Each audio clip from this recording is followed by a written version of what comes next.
my 18-year-old daughter, and I watched as my 25-year-old wife and boss Chastity loaded the last of her suitcases into the trunk of his car. He came to pick her up that Sunday morning because they had a meeting on Monday morning in New York. They needed to fly out that evening to be ready and on time for the first of many meetings designed to discuss the case with the opposing party before the mediation began. Chastity, after 25 years of marriage, was still a very attractive woman.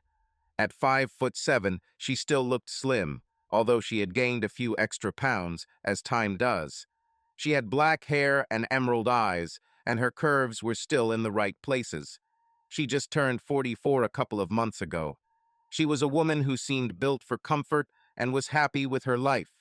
We got married right after high school, and I worked to pay for her university while I studied online. The years have been kind to her, and childbirth has not changed her appearance. As soon as she graduated from law school, we moved back here to be closer to our families. By that time, we already had 2 children. In her first year of practicing law, Julie was born. I stood there, looking at him with conflicting feelings. I have to admit, I didn't like the smirk that idiot had on his face. From the look in his eyes, he thought he had outsmarted me. His self-confident behavior irritated me. I was 2 steps away from beating him. I wanted to say something so badly, but I bit my tongue. He wasn't worth it, and the woman he was carrying wasn't worth it either. They were driving because, as Chastity had explained to us more than once, it was their last attempt to settle a big civil case they were working on before going to court. She was so focused on her plans that she didn't notice from my words that I knew something else was planned. The problem for me with them was that I knew it because a little bird told me, and that wasn't the only reason they went. That little bird I've never met. This came to me through a phone call where I was working. Her name was Louise, and she claimed to be Michael's wife. She wanted to warn me about what their plans were and why. They were on a connecting flight to St. Louis in an hour, and then to New York that evening. Their first meeting with the opposition was scheduled for 9 o'clock tomorrow morning. We offered to take my wife to the airport to see her off, but she made it clear that this was not necessary as her boss Michael had left his car at the airport while he was away. As a result, they were more comfortable doing it this way. It was maddening because they couldn't tell us when they would be back. There really wasn't much difference between me and that idiot. The difference in height could be 2 inches, but no more. He was about 6 years younger, but not in better physical shape than me. It didn't hurt that he was actually a nice-looking man. I knew it would be an equal fight. My daughter Julie, realizing that I was thinking about this, stood in front of me, making sure that I did not have the opportunity to jump off the step and get to him. My daughter did the smart thing if I moved, so did she, trying to keep me behind her. She did it to protect me from becoming a complete jerk. We stood on the porch and waved goodbye. No doubt, Chastity was looking forward to wild nights with her new lover Michael in the bright lights of the big city. Chastity was invited to the firm 6 years ago. Since she was promoted to associate partner at this law firm 2 years ago, our lives have changed, and not for the better. The power of the new position seemed to go to her head. Unknown to anyone but me, Michael's wife Louise contacted me a couple of weeks ago with many details about his past relationships with women who worked under him. Louise told me that was the last time he did this to her. They set a trap for him. As soon as his car was out of sight, my daughter and I went inside. "Do you think Mom has any idea what we know about her plans, Dad?" asked my daughter Julie. "That Michael is planning to add another notch to his belt with her, probably not," I replied. She was never able to see beyond the smoke and mirrors, even with her legal mind. If she heard rumors about his past behavior, she ignored them because she never took idle talk seriously. With her legal mind, she still can't understand it simply. It is a fact that rumors always begin with a basis of truth about the person himself. Your mother still sees the world and others through rose-colored glasses. However, she will join this relationship voluntarily because she believes that she will not be caught. For her, it was always hidden from sight, therefore out of mind. For her, it will be seen as a sexy vacation from the boring routine of our daily lives, I explained. It will be a rude awakening for her when she is forced to realize that she has simply become another of the many women he has used. It will be even worse when she is faced with the reality of what she has done. My daughter looked at me seriously before saying, "Why do you say that? If you think that, why didn't you try to stop it?" "You know your mother as well as I do," I said. If I told her not to have an affair, she would deny that she was planning anything like that. She would simply say that I was jealous, immature, and childishly naive. The discussion of this issue would go downhill. We would end up with a big deal. An argument that wouldn't lead anywhere. She would have left for the trip angry with me anyway, and would have continued with her plan as soon as they turned the first corner. She had already made up her mind. Nothing we would have said or done would have changed. Her opinion. "Does his wife know what's going to happen?" asked Julie. "Yes, and also her father," I said. "They already have paperwork prepared to submit when they catch them. This isn't the first time he's done this. Louise has the names of other women he took as his last mistresses. Her children are already grown enough for her, so it's easy to take care of their needs without him. That's why she decided to destroy the facade they called marriage. He will be served divorce papers for adultery, and my wife will be served papers for interference with marriage." "Will you forgive Mom, Dad?" Julie asked with a worried look. "Not this time," I said. "I already forgave her once. It's different for me, and she won't be forgiven. It's time to settle the score and move on." The moment she left, divorce was already on the agenda.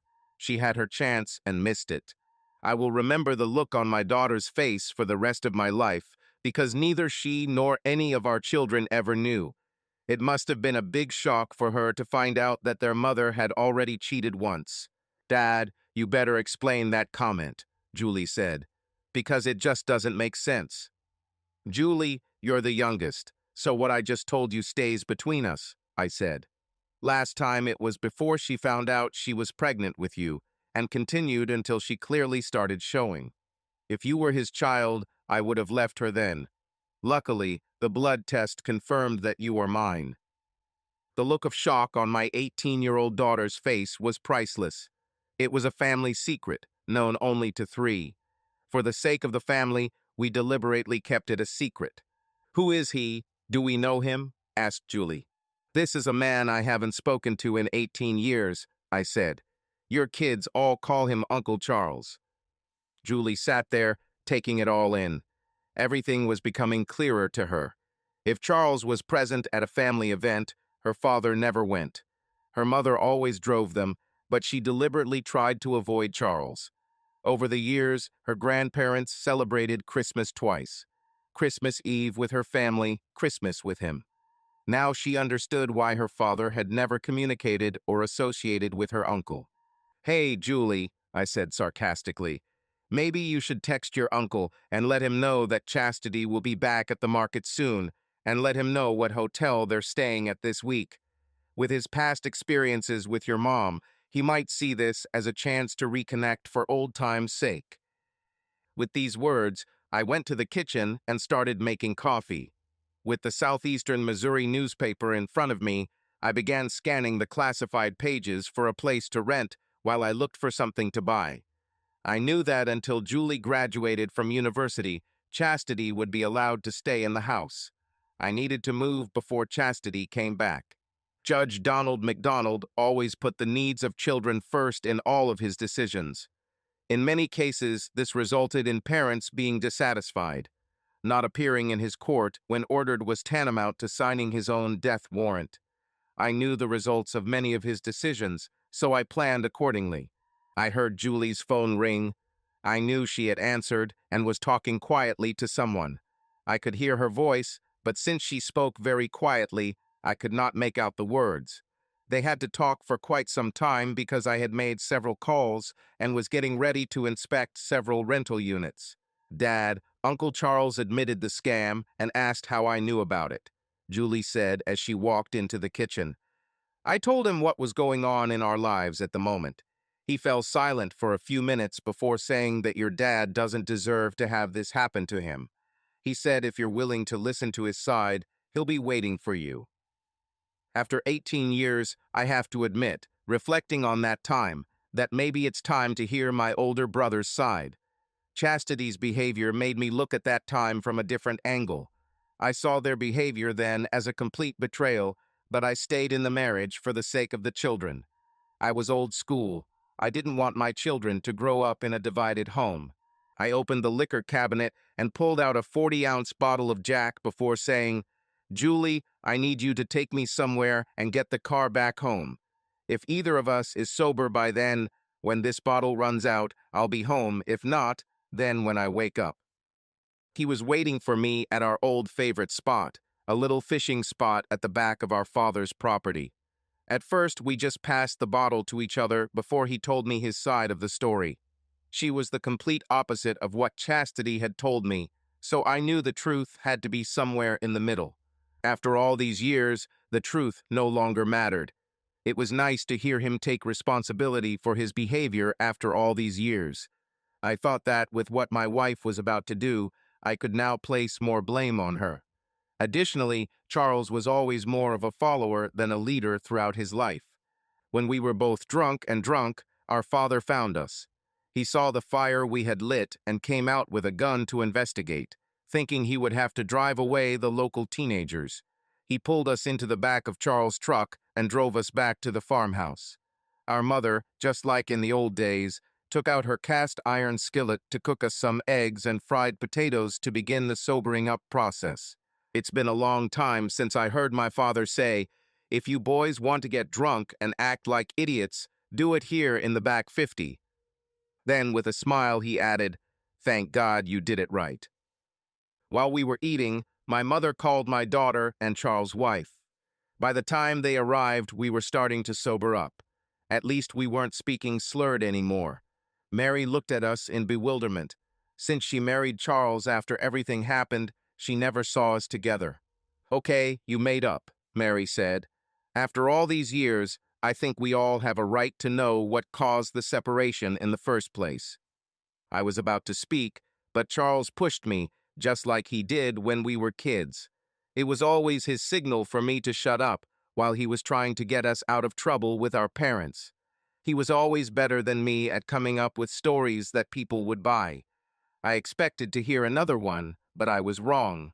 "Chastity and I," Charles began. "We had an affair while she was pregnant with Julie. It was my fault. I was still immature and stupid. My younger brother, who is more mature, caught us. He told me then that I was dead to him in his eyes, and before today it was like that." My father, finally hearing the reason why Charles and I ended our relationship the first time, said, "Damn, if I were Clint, I would kill you." "What caused you to burst the dam?" Mom asked. "Chastity flew to New York with her boss," I replied. According to the hotel they were staying at, they only booked one room for the entire stay. Louise, Michael's wife, and her father have private investigators on them. I will be provided with copies of their claims, videos of them being served with claims, and any other evidence they find. I realized as I said this that Julie had learned that her mother and Michael had been planning this all for a long time. This was hard for Julie to realize because now it seemed to her that her mother was looking forward to it. Now Julie understood why I behaved the way I did. "I should have let you go after that bastard, Dad," my daughter said, looking me straight in the eyes. No one knew what to say, so I added, "Since Chastity will be allowed to keep the house while Julie lives there and goes to university, I need to find a place to live before she comes back." "Dad, I'm not going to live with Mom," Julie said. "Where you go, I will go. We will do it together." Julie was like me. When she said something, she meant it, no matter the cost. "Julie, come with me for a minute," Mom said, and they went upstairs. My parents' house was a huge 2-story farmhouse. By the time they returned, the two had decided that Julie and I would move in with them for the time being. All we needed to take with us was our clothes. My daughter told me off on the way home. She said, "You need to stop defending my mom or any of us, Dad. We're all adults now." She went to New York knowing full well what she was going to do with Michael, believing that she wouldn't get caught. To me, that shows what she really thinks about the two of us. After we got home Monday night, we began slowly moving the items we wanted to pick up. Each of us took our favorite TVS. I took my rocking chair. She grabbed her makeup table and mirror. Chastity called throughout the week to keep us informed of what was happening. There was progress, but it was slow. Louise called because she decided that we should finally meet.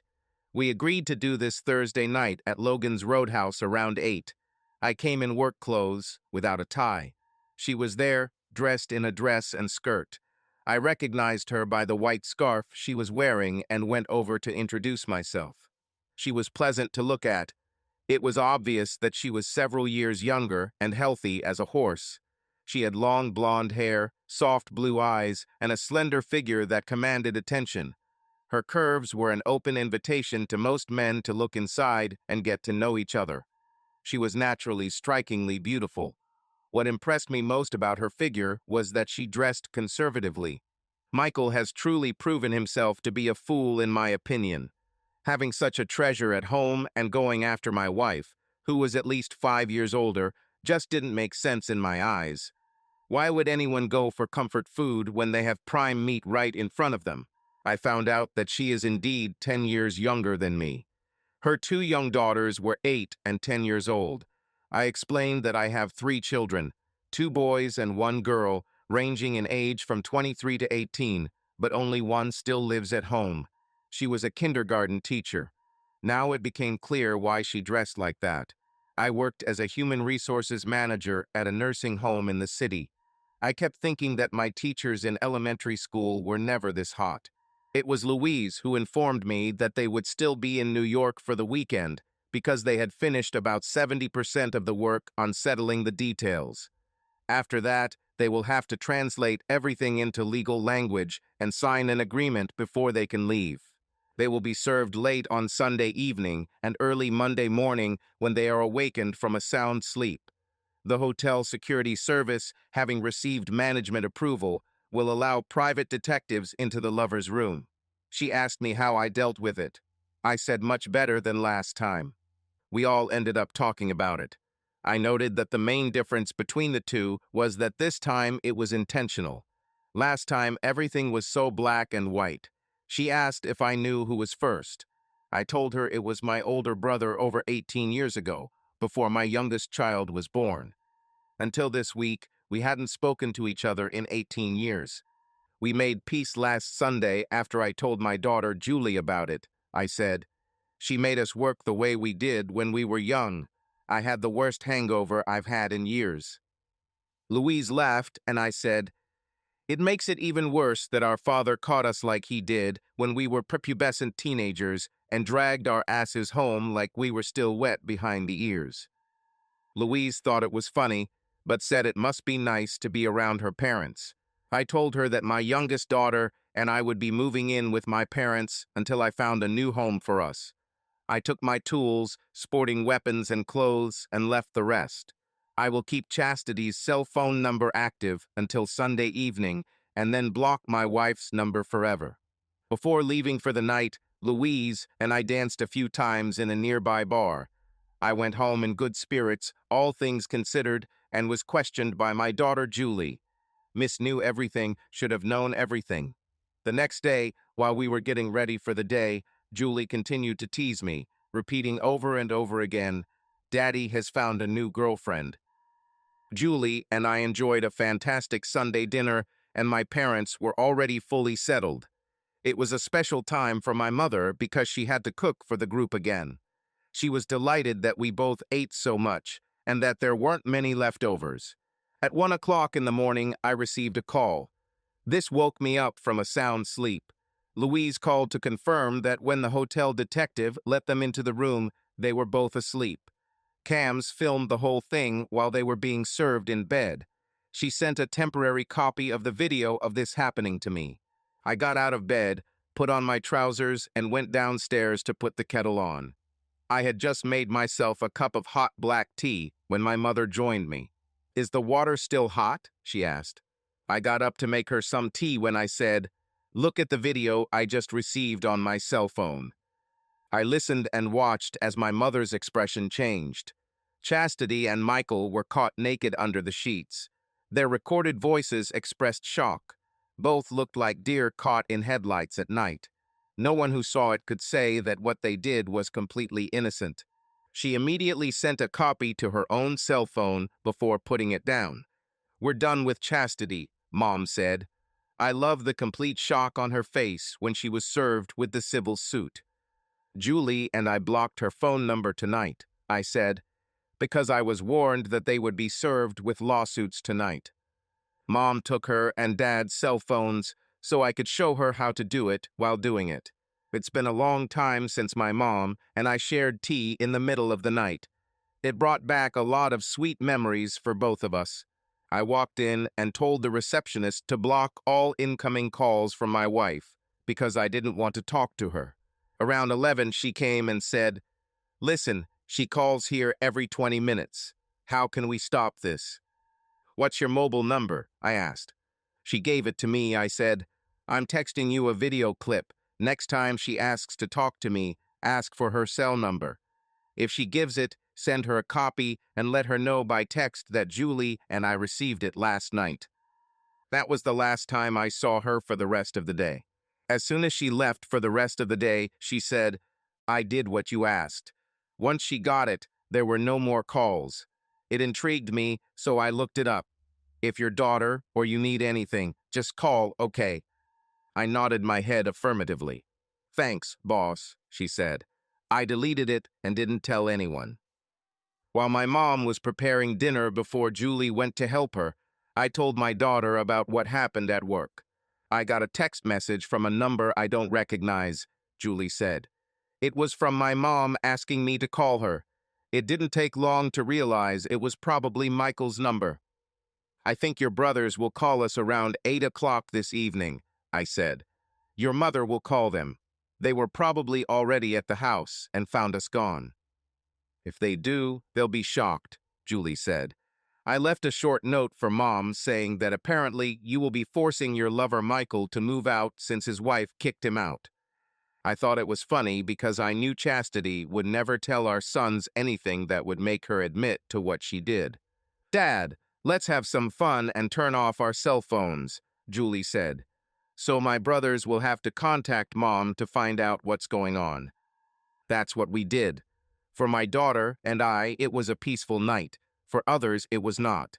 We found out later that my sons actually came to our former home.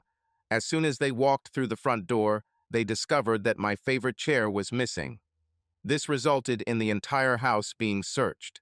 It quickly became clear that Julie and I had moved out. It was only when they entered the kitchen that they found their sister's note. When they called Julie and me, their call automatically went to our voicemail. This made them even more angry. They were confronted by their mother on her cell phone, who claimed she didn't understand what the note meant. She also told them that she didn't understand why we moved out. They called all over the city looking for us, but to no avail. Finally, in desperation, they called their Uncle Charles, who told them that after what their mother did the second time, perhaps his brother did not want to be found. So Jason and Justin told their uncle about the note and what it said. "All I can say for sure is that Michael is your mom's boss, and they've been sharing a hotel room in New York for over a week," Charles said. "You're old enough to draw your own conclusions from this." The boys were so shocked by this that they forgot to ask themselves how and why their Uncle Charles knew it. My sons, in their search for Julie and I, spread the news of the breakup between me and my wife better and faster than gossip could have done.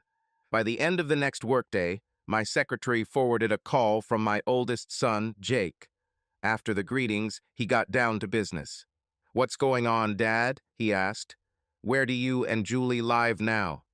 "Nothing much, considering that we mostly know that in our world, what was wrong is now right, and what was right is now wrong," I replied. "Dad, let's not get into religion," he said. "Just tell me the facts." "Check your text messages for what I just sent," I said. "This will answer your question. Send this to Jason, and if you want to talk, come see my father after dinner." With that, I hung up, texted the video, and sent one to Julie to let her know what I did. Less than 10 minutes later, Jake texted back, "Damn, I'll be at Grandpa's at 8. My parents left my kids and me alone, so we could have a serious conversation about our current marital status. Julie and I listened to what they thought I should do next. The boys did not see their mother's actions as a serious problem and believed that I should get over it. We all make mistakes, Dad. Look how many times you forgave us when we were growing up." This angered their little sister. "You may be my brothers, but you're both fucking idiots," Julie said angrily. "It wasn't a damn accident. Mom and Michael planned everything. The hotel room was reserved for Mr. and Mrs. Michael Truscott a week before they left." As I listened to her, watching my sons' faces, it was a look I will never forget. We watched Mom leave our house that Sunday afternoon. She left knowing she was going to cheat, Julie continued. She made him pick her up and seemed worried about what she was getting into. Dad offered to take her to the airport. But no, she wanted to rub it in our faces by leaving with him. We were probably what they were laughing at on the way to New York. She didn't know that we knew, and didn't realize that we were seeing through their farce. Julie asked me why I didn't stop her, and I told her she would have lied and denied it. I continued. "Your mother's actions made it clear that she was leaving the marriage. This was not an accident. It was all planned and intentional. Dad and I knew about 2 weeks before she left," Julie said. "Michael's wife warned us. That's why we had video within an hour of them being served with the lawsuits. Boys, you have to understand that your mother didn't just do this to me," I said. "She did it to all of us. I'm going to the doctor tomorrow to get tested for STDs." All my children looked at me with their amazed eyes. "I'm doing this because I can't be sure that she didn't have other lovers on the side," I continued. "This may be the first time she's been caught. She's been on business trips quite often over the past few years. Her behavior makes me wonder if these trips were of this nature." "Dad, you can't be serious," Jason said. "There is no chance that my mother had other lovers." "Based on what we have learned, can we all say that we will get the truth to these questions from your mother?" I answered. "The truth doesn't matter, the facts do. If I don't have an STD, then we know that what you believe can be true." When there was no response from my 3 children, I said, "It's time for me to go get a cup of coffee." My parents were in the kitchen. They heard the entire conversation. "Clint, you're approaching this right," my father said. "I wouldn't have thought about the possibility of others. Being an attorney at a firm that partly sues the medical industry and pharmaceutical companies, it does raise the possibility that she slept with others. She was always flying off somewhere because there have always been meditations before the court. Even if she had separate numbers on these trips," I continued, "all it takes is a call from one number to another. Since in our society one truth can be another's lie, I cannot afford to trust everything that she's been saying these last years." At that moment, my mobile phone rang. It was Louise, so I said I should take this call in private. So I went out onto the outside veranda. "Hi, Louise. Good to hear from you," I said. "What's happened?" "I talked to Michael. It didn't go well. He doesn't understand why I'm filing for divorce," she said. "He thinks I should forgive him and move on with my life as before. I told him that my daughters are old enough now and I don't need him in their lives. That's when he realized that I no longer have love for him. He killed her through his false ways. Chastity, he says, is in a bad place now that she's not working. She's trying to figure out how they could have done all this. Looks like they'll be back home Thursday afternoon because an agreement has been reached." "Julie, my daughter, and I blocked her number," I explained. "I told the receptionist not to take calls from her. It got so bad that she asked me to make them stop. I gave the receptionist a copy of the video you sent and told her she should forward it to Chastity. That stopped the calls. My wife now knows that we all know what happened. It must be hard for her to realize that she can no longer control the situation. I told Michael that his personal belongings would be kept in the garage until he got them," Louise said. "Then I told him that I had already changed the locks on our house. I just wanted to see how you dealt with it. I just finished a long conversation with my 3 children, explaining that this may not have been her only scam, and that's why I'm going to get checked out, I said. When they asked why I thought it was necessary, I said, "Do you think your mother would honestly admit that she had others? I guess I'm just taking it one day at a time." Julie and I moved out. We talked a little more before wishing each other good night. When I returned to the house, they were all in the kitchen. All 5 of them looked at me as if they were waiting for me to say something. "I'm taking the day off tomorrow," I said. "I have an appointment with a lawyer at 9 in the morning. Since the 2 lovers may be returning home on Thursday, I would like them to be served with their lawsuits when they get off the plane."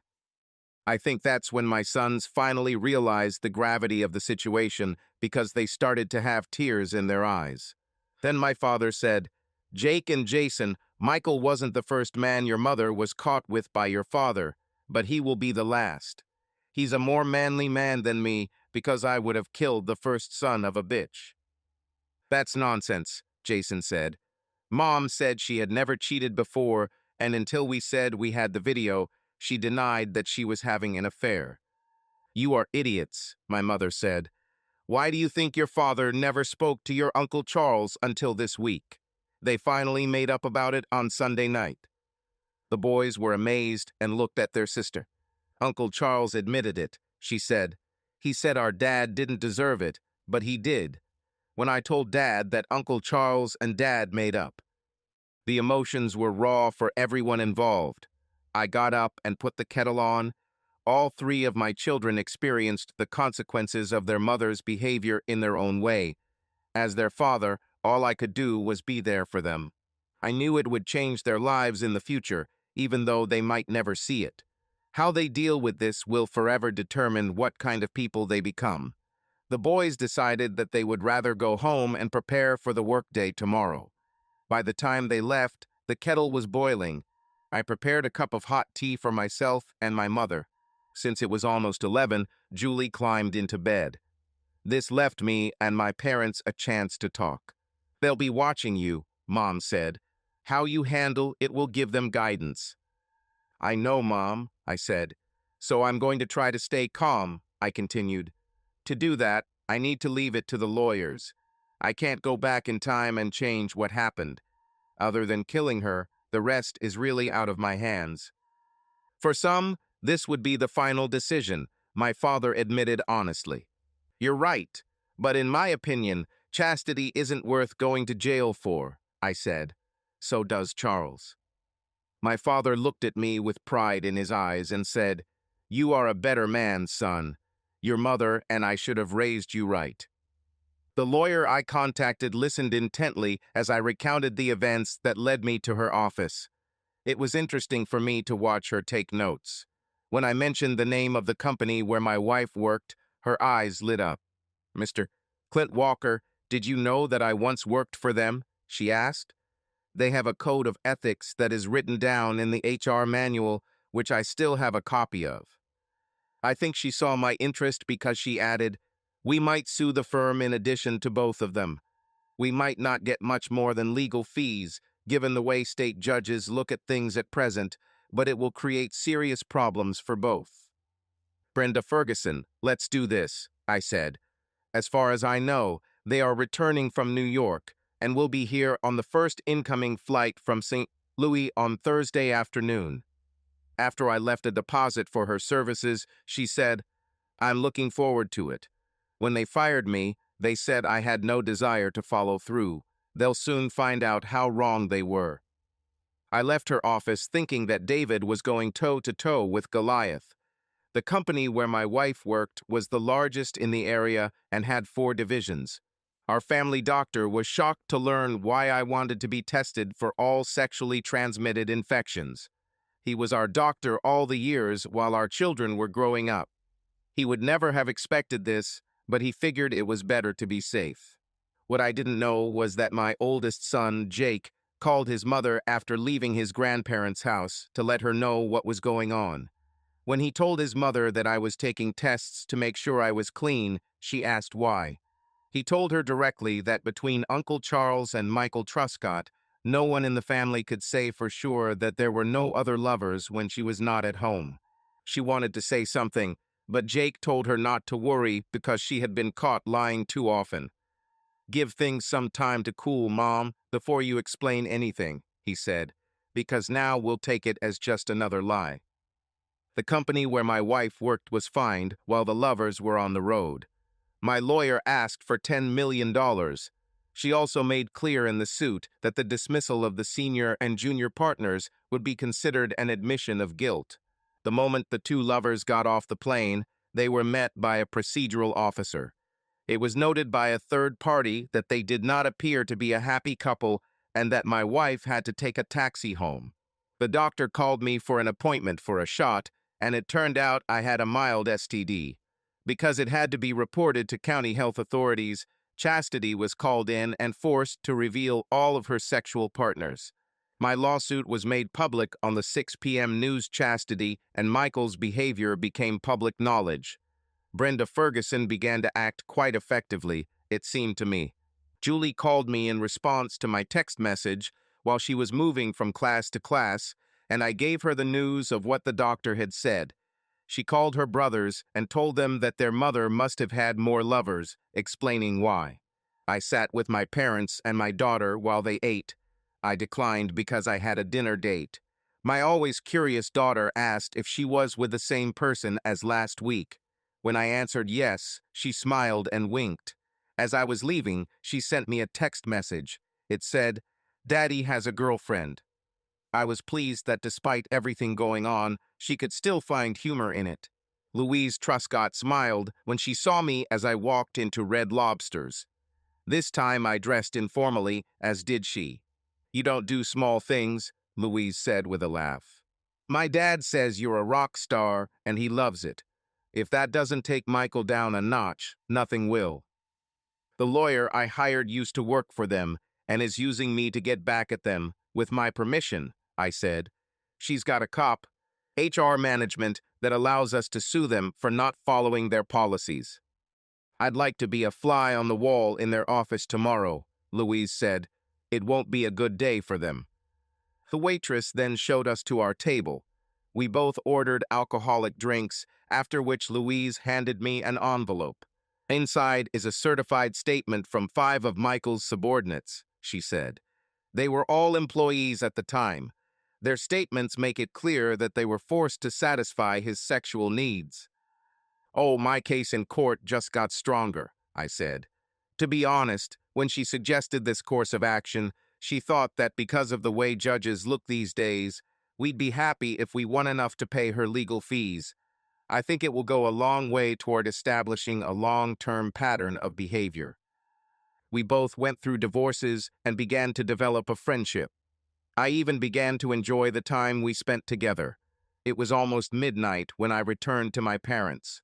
I sat in the kitchen, waiting for the kettle to boil so I could make myself a cup of tea before bed. It gave me time to reflect on everything that had happened since Chastity left on her trip. I was pouring hot water into a cup when my daughter said, "Daddy, make some for me too, please." I looked at my daughter and realized she was crying, so I replied, "It's okay to cry. It's part of healing. I'm surprised you lasted this long."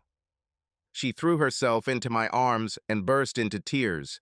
I just held her until she calmed down. By the time we drank our tea, she had calmed down. She asked me how my dinner with Louise was. I said that honestly, we were just getting to know each other better, but it looked like it would turn out to be a good friendship. Julie asked a few questions about her, and I answered them to the best of my ability. I took the statements to my lawyer at lunchtime on Friday. When she called me later that day, she said she was busy getting certified statements about another senior partner at the firm and asked if she could take it on as a class action for all the women in this case. This meant resubmitting and asking for a significantly larger amount. I told her to continue.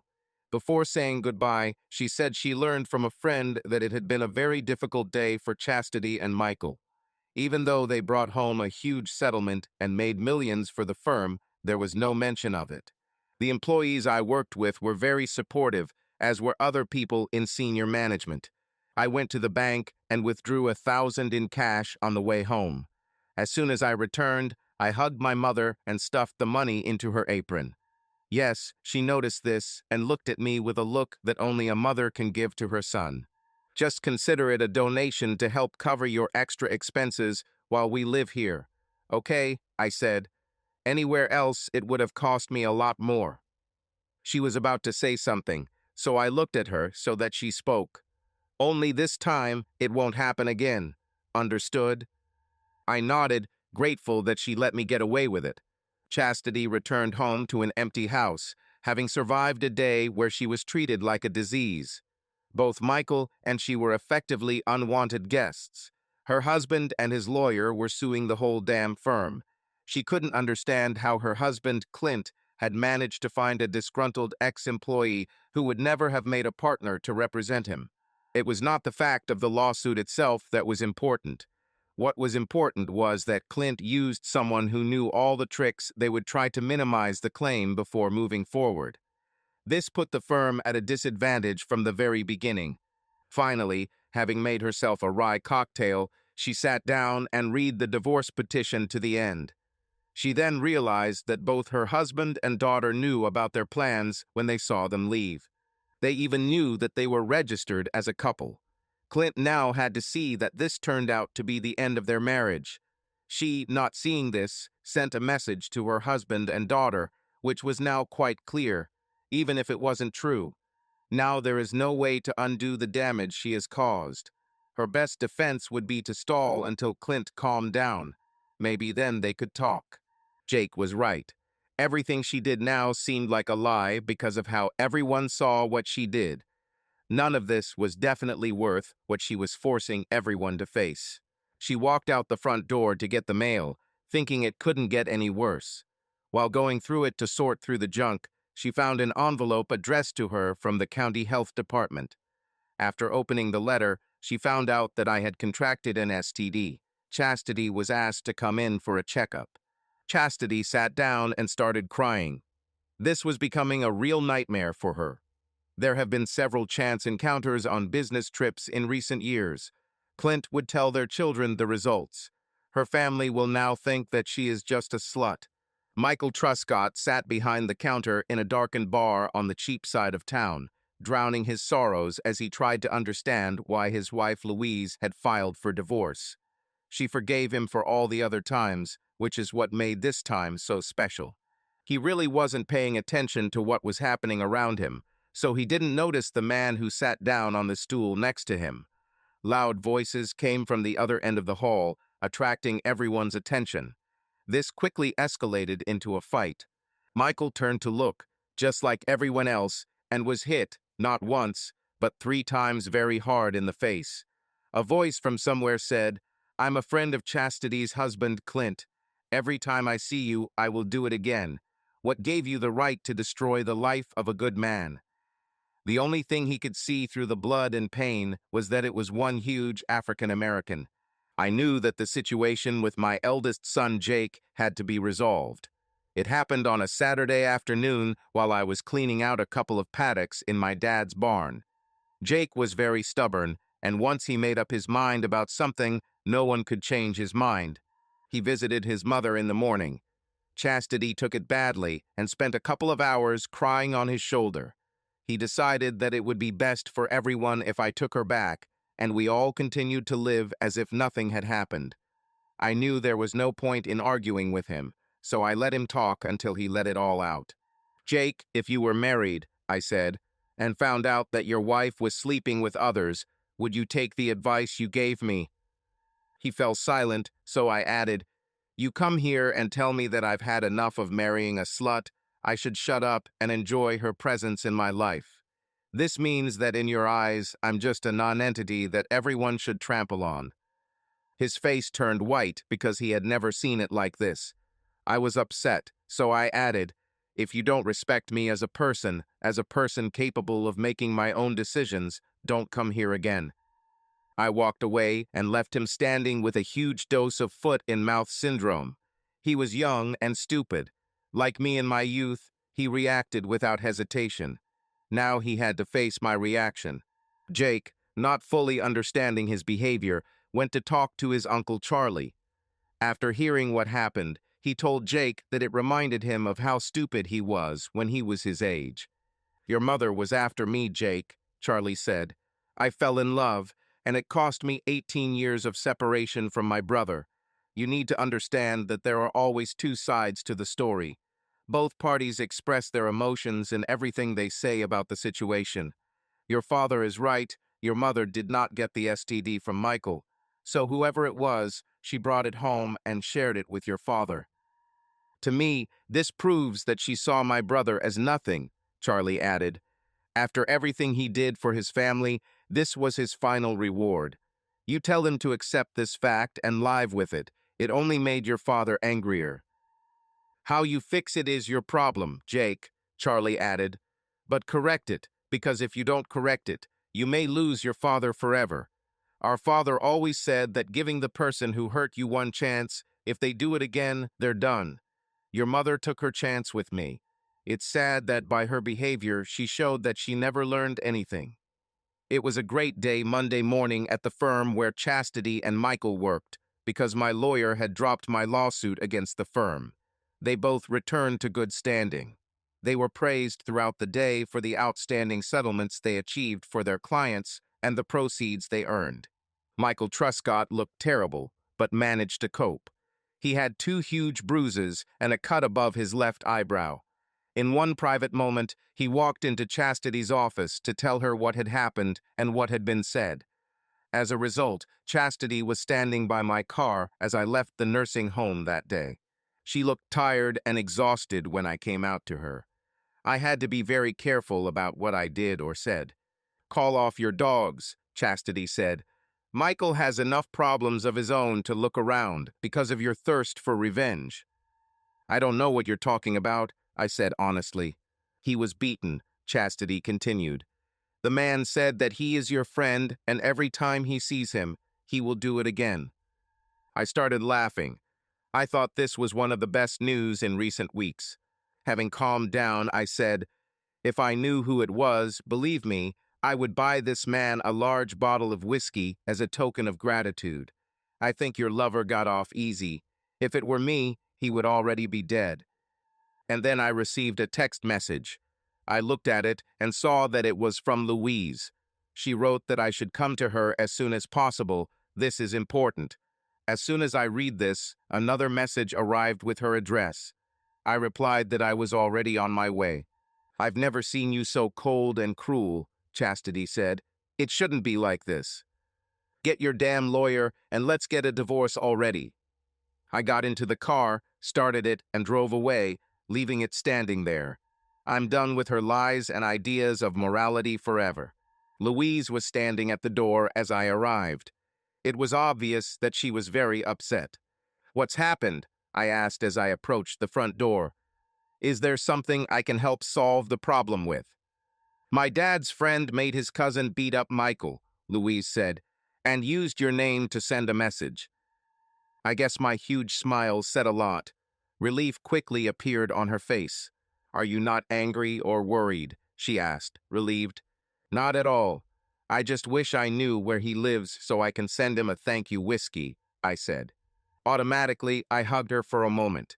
Louise didn't resist. Reluctantly, I let her go. I was about to apologize, but she stopped me with a kiss on the cheek. "They are both inside and want to work things out with you," Louise said, taking my hand. We held hands as she led me to the kitchen. I saw her daughters peeking out from one of the bedrooms, so I winked at them with a smile. They answered me the same. Louise's father was a little younger than mine, but I treated him with respect. When I saw the huge African-American man, I smiled. "If you were of age," I said, "I would send you a large bottle of whiskey as a token of gratitude." After that, I extended my hand to him as a sign of friendship, and he accepted it, adding, "Next time you want to do something stupid, ask yourself if it's worth going to jail. My father told me that when I was your age, and it saved me a lot of trouble." With the tension relieved, formal introductions were made, and before long her father said it was time to take the young man home. This left Louise and I with her two children. Her two daughters came out and introduced themselves. Livia was 10 years old and Lori was 8. I asked them about their favorite restaurant. They said it was an all-you-can-eat pizza place called Zizzy's. I got down on one knee and said, "Would you young ladies allow me to invite you and your mother there for dinner?" Perhaps it was because of my suit without a tie, because they both immediately said yes. I said, "Well, there's one thing I need to do before we can go." "What is this?" the girls asked. "I need to call my mom and let her know I won't be home for dinner." They thought it was funny and laughed until we got there. Louise and I walked into Zizi's as the girls ran ahead. As we sat down, Louise's colleague saw her. As Louise approached for more pizza, a colleague stopped to talk to her. "Are you Mom's boyfriend?" Livia asked. "I'm a guy and I'm her friend," I replied, not knowing where she was going with this. "Did you go on a date?" Livia asked insistently. "I haven't invited her yet," I replied, "but I would have to get permission from someone else before I could do that." "From whom?" asked Lori. "From you and your sister," I said. The girls laughed before the two of them exploded. "You can, because Mom already says she likes you." When Louise returned to our table, she found us laughing and talking happily, as if we were old friends. I said I was going to get some more, and Lori said she would come with me, so off we went.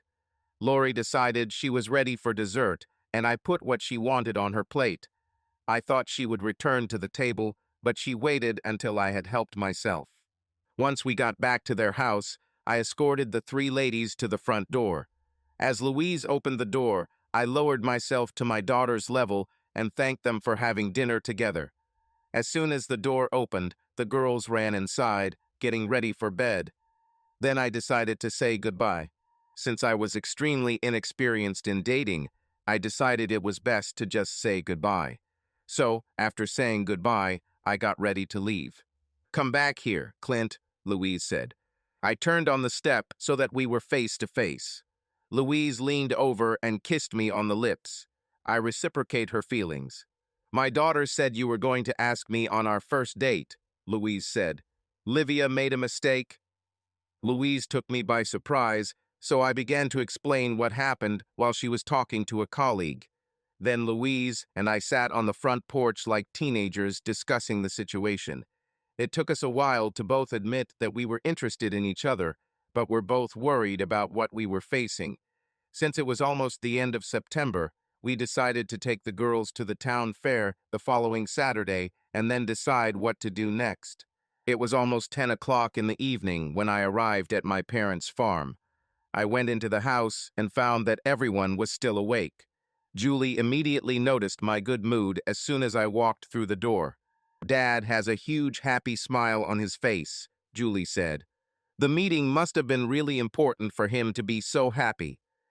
I told my parents and daughter about the events of my day after I left for work. My father thought it was funny that Chastity asked me to leave Michael alone because he already had a lot of problems. On Friday, my lawyer filed a new lawsuit against the firm.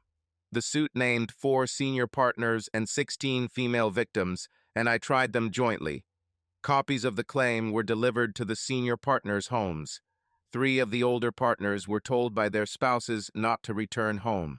Brenda Ferguson continued her campaign of calling Chastity to find out the name of her divorce lawyer every day. My mother had email addresses for many of Chastity's relatives. That night, before I returned to the farm, she sent each of them a copy of how Chastity and Michael were served with the lawsuit. The text said that this was not the first lover she had on these so-called business trips. This was the first time she got caught. Clint contracted an STD. I was getting up, ready to go pick up Louise and the kids, when Julie said, "You really love Louise, don't you?" "Julie, the sad fact of life is that since the divorce started," I said, "a lot of the friends your mom and I had over the years have disappeared."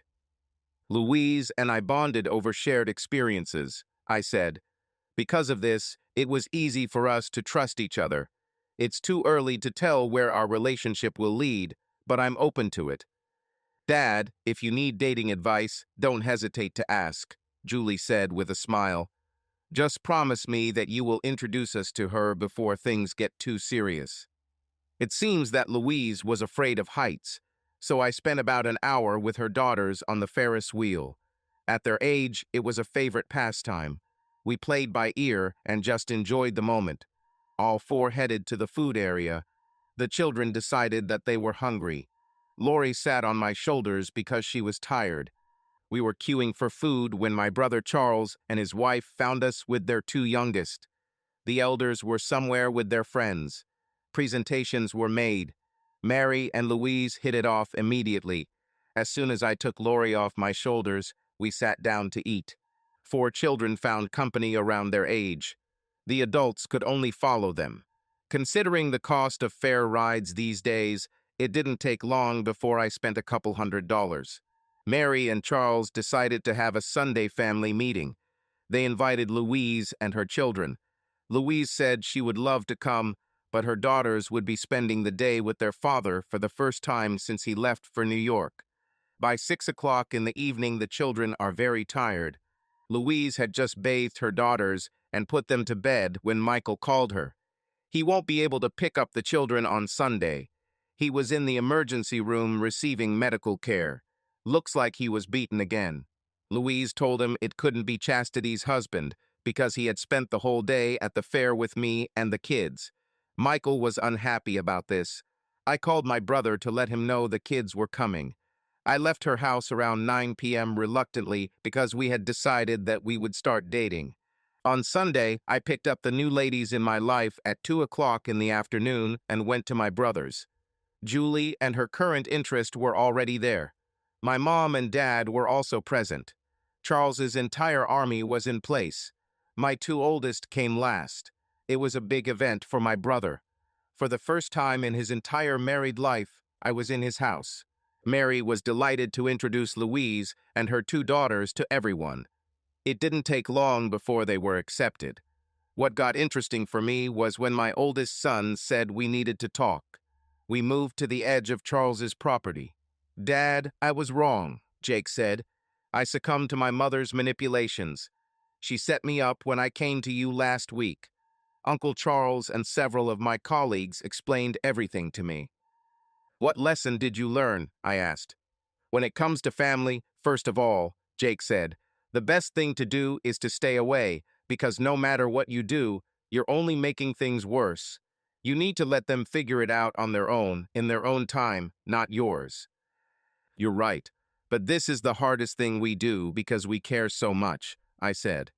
"Your mother and I will be able to talk to each other someday, but that day is still far away because of the way she behaved." "Behavior," Jake repeated. "Yes, behavior, because that's the only thing that can't be argued or explained," I continued. "Look at Louise. She stayed in a loveless marriage until she thought she could raise her daughters on her own. She chose to be patient until the time was right for her. Her behavior says more about her character than anything else. Your mother's behavior stunned your sister and me because of the cruelty with which she did it," I said. "No matter what she says with her voice, her behavior makes most of what she says a lie. One of the things our grandfather taught us when we were young," I continued, "is if I'm not worthy of honesty, then you're not worth lying." "Dad, the question must be asked," Jake said sadly. "What else did she lie about?" "That's a question that will never be answered," I said. "There's no point in wasting time looking back, son. All we can do is learn from it and move forward." "I like what I see in Louise, Dad," my eldest said. "But the more I learn about Michael and Mom, the more I think they deserve each other."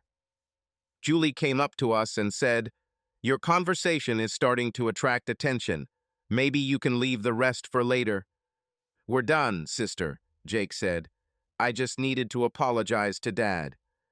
Jake walked away and Julie asked, "What was that about?" "A bad case of foot-and-mouth disease," I explained. "It's good to see that he had the sense to admit it." Charles and Mary had a wonderful dinner. Mary took many photographs of us together. Everyone liked the way Lori kept an eye on me. When the kids started the water fight, I joined. Of course, it ended 4-1, and I was soaking wet before they got tired. I was sitting in the lounge chair, drying off, when Lori climbed into my lap and fell asleep. From the corner of my eye, I noticed Mary and Louise talking about the developing relationship between me and her daughters. My father sat down next to me and said, "This little girl has already chosen you. Be careful. Make sure you don't get into this to get revenge on Michael." I told him about our relationship from the day Louise first called me. He smiled and said, "I should have listened to my thoughts on this. Your mother asked me to have this conversation with you. Whatever you decide in the future, you both have my support." Dad, look at our society as a whole. An avid Democrat, most like one of this country's greatest presidents, John F. Kennedy, denies his membership, runs for the same office on the Republican ticket, and wins. In the next election, the most conservative members of Congress refuse to run again. What the Republicans are left with is more consistent with the views John had, F. Kennedy. However, the media fills the airwaves with hatred, propaganda, and lies, making him a traitor to the democratic values he has always upheld. He hasn't changed, but the opinions of those who look at him have changed. He's still a Kennedy Democrat. Now they are trying to convict him for something he says he didn't do and remove him from office. At the same time, they are trying to elect to the same position a person who claims to have done what the president is accused of doing. "What is the meaning of this statement?" asked my father. "They have the same idea of truth, honesty, behavior, and morality as my soon-to-be ex-wife. Those who are not New Democrats are just pieces of crap that they want to wash out of society. Truth, honesty, and good behavior mean nothing to them until they are convicted and in prison. Then they falsely claim that they are very sorry." My father laughed and replied, "People need to learn to flush 100% of the truth they see in the media and social networks down the toilet. Finding honesty in real life is hard enough for anyone. However, most are too stupid to understand this. It amazes me that we are seeing two versions of Democrats fighting each other. This simple truth explains a lot. Beyond that, considering all the accomplishments he has accomplished despite all his opponents, I wonder if it is because of their hatred or because of how incompetent their accomplishments look compared to him," I continued. "Most of them running for re-election have years of experience achieving nothing but getting re-elected again." "Damn, Clint, that's a strong statement," my dad said. "It just goes to show how effective the media is as a propaganda machine." On Monday, while I was in my office, a detective came to talk to me about the ongoing problem of Michael Truscott. It took me about an hour to explain to him what I knew and the list of women whose spouses had just found out about his affairs with their wives. "Officer, I suggest you go and talk to Brenda Ferguson and ask her for the list," I said. More than 6 weeks have passed since I learned about their relationship. Louise, Michael's wife, called me to tell me what they were planning. It had been at least 4 weeks since they went on a romantic trip. I met his wife for the first time while he was in New York with my wife. Since then, because of what was going on with our spouses, his soon-to-be ex-wife and I have grown closer and are now in a relationship that we are still trying to figure out. "It definitely paints a different picture," the detective said. "Michael Truscott has his reasons for pointing directly at you. He seems to blame you for ruining his marriage rather than his behavior. I'm starting to think he's one of those people who can't take responsibility for anything and blames someone else." After he left, I called Brenda and told her what had just happened. She expected this to happen. Michael was the type of person who would set others up, and she believed he was behind her dismissal from the firm. Then Brenda told me that my wife had finally found herself a lawyer. I found out when I returned home to my parents that it was my mother's letter that made Chastity give up. Until then, she still thought that something could be worked out between us once I cooled down after everything that had happened. I realized that Chastity must have believed that I sent this letter out of revenge. On Wednesday, Julie and I took Louise and her daughters to dinner at Olive Garden, where we were joined by my sons. During dinner, I revealed that Chastity had finally hired a lawyer to negotiate the terms of her divorce. Both of Louise's daughters seemed excited about Julie for some reason, and Julie was happy about the attention. Overall, Louise and I thought the dinner was a success. 2 months have passed since the last family meeting. On Friday afternoon, I sat next to Brenda Ferguson, waiting to be called before Judge Donald McDonald. My soon-to-be ex-wife and her lawyer, a divorce lawyer from the same firm, were sitting across from me in the hall. We agreed on the division of property. Since there was no mortgage on the house, it was quite simple. Chastity agreed to buy out my share of the house based on the current appraisal and give me half of our joint savings. When we were called before the judge, each of us had to confirm that we agreed with everything. As soon as we did this, the divorce was finalized. Chastity stopped me on the front steps as I was heading into the parking lot and said, "I ruined myself." I finally admitted my behavior to our sons. Julie still refuses to talk to me because she thinks what I did was intentional. I only wish I had seen earlier what kind of message I was sending. I would accept that explanation from our daughter because of her inexperience in life, I said. But from an adult, it sounds so self-confident and superficial. Louise's divorce had already been finalized. She got everything she could out of him. Michael was to pay $1,000 a month in child support, $500 each until they were 18, and half the cost of their post-secondary education. The house they owned was to be sold and the profits divided equally. Michael, for some reason, left the company and moved to another city, opening his own company. It seems that his constant encounters with fists when he least expected it got to him. With the received share in the company, he was provided for life. My parents invited Louise and the girls over for dinner. What we didn't know was that my parents also invited her parents. Given the developing relationship between Louise and I, they decided it was time to start getting to know her family in case something serious developed between us. Brenda Ferguson negotiated with the insurance company that was responsible for the firm's liability insurance. It looks like the case will be resolved out of court. After paying her 30% share, we will all receive more than $750,000.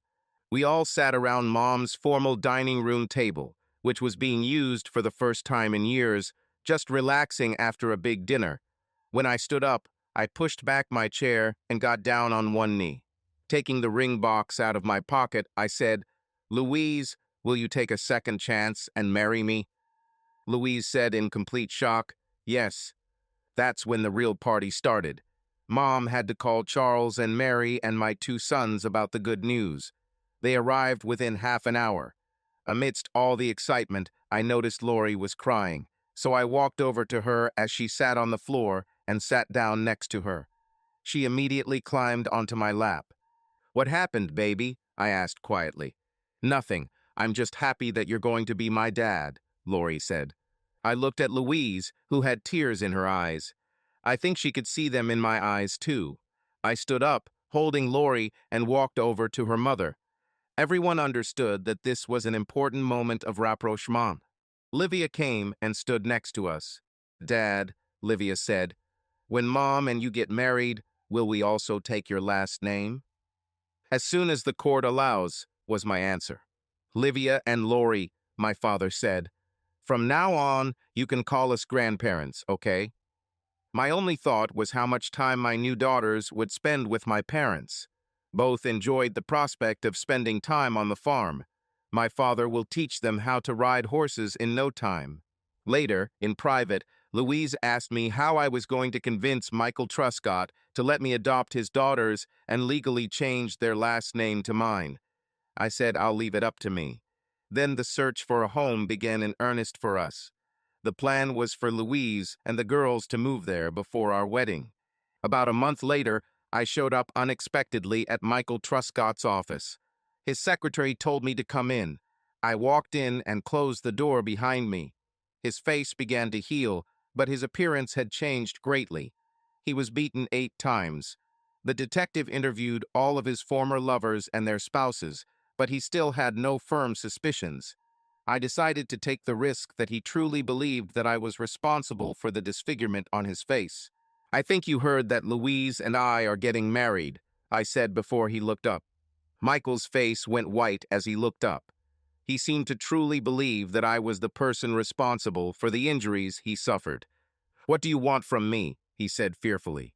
"I need your permission in the form of a legal document to adopt your daughters so they can legally take my last name. This is not my wish, but the wish of Livia, who asked her mother and me if she and her sister could take my last name. This must be done in a way that legally recognizes us both as their fathers and allows them to change their last name to mine." "Why should I consider this?" he said. "This will get you away from me forever," I said. "If you don't agree, you and I can meet often." It took him half an hour to type and print the document I asked for. I knew he didn't really care about his daughters because I hadn't seen them since he left for New York. His secretary, who was also a notary, certified the document and stamped it. According to Louise, he only married her because she became pregnant. When his family found out about this, he was pressured into proposing. I made it to the school where Louise taught kindergarten just as she was letting the class go. I had to go into the office because they didn't know me at school. I asked one of the employees to call her class and call her to the office. She was surprised to see me. "Louise, I made a promise to your daughters on the day of our engagement," I said, handing her the envelope I took from my inside jacket pocket. "I think this will allow us to give them what they want." She took it, opened it, and read the enclosed document. "How?" she asked, her eyes filling with tears. "Michael still believes I'm behind his face being met with fists," I said. "I used his fear to my advantage to achieve this for us. I thought we could arrange it so that on our wedding day, Livia and Lori could legally take my last name." "Julie told me the night we got engaged that you always keep your word," Louise said, "especially in front of a child. Do you think Brenda Ferguson will take care of the adoption papers and file them in court?" "I'll call her office," I said, taking my cell phone out of my pocket. "The secretary should be able to answer this question. If she can, I'll make an appointment at a time so you can come." The office secretary, a woman, couldn't help but overhear our conversation and said, "Louise, have you set a date?" "No, I wanted to, but Clint said he wouldn't do it until he found a way to convince Michael to let him adopt my daughters," Louise said. "He felt that if we were going to be a family, the kids should get what they want when we say our vows." We were able to meet with Brenda later that afternoon. She was delighted for both of us. Within 20 minutes, she prepared the necessary documents and printed them. With the notary statement provided by me, they were due to be filed in court by the end of the day. It took a week before we found out that my adoption and their last name change would be approved. All they wanted to know was when it would take effect. To resolve this, we held a family meeting. We scheduled it for Sunday because the movers would still be moving Louise's and the kids' things to our new home the rest of the week. Louise and I were at work the next morning when the detective investigating the ongoing attacks on Michael Truscott visited us to tell us that 2 arrests had been made. One of those arrested was another senior partner at the firm with whom Michael had slept, and an African-American man who still believed they were in a relationship. Both of those arrested were men. My brother Charles and his wife met us on Sunday. We were the last ones to arrive. We arrived with a huge pot of Boston baked beans that Louise had made. It was a potluck brunch. After the greetings, my future father-in-law asked, "What's new?" "We want to announce that in 2 weeks, 6 days before Christmas," I said, "if we can use the little shed for our parents' equipment, 2 things will happen. First, Louise and I will exchange vows, and second, the adoption of Livia and Lori will be completed. All 3 will take the name Walker. We will be spending our honeymoon next summer with our daughters," Louise added. "It will be held at either Disneyland or Disney World." It was a commotion, but in a quiet moment, Livia came over to me and sat on my lap, saying, "Thank you, Dad." "For what?" I asked. "Because you love us enough to keep your word," she replied. I couldn't answer because the 10-year-old girl's words, which sounded so sincere, had no response. I just took her into my arms and hugged her tightly.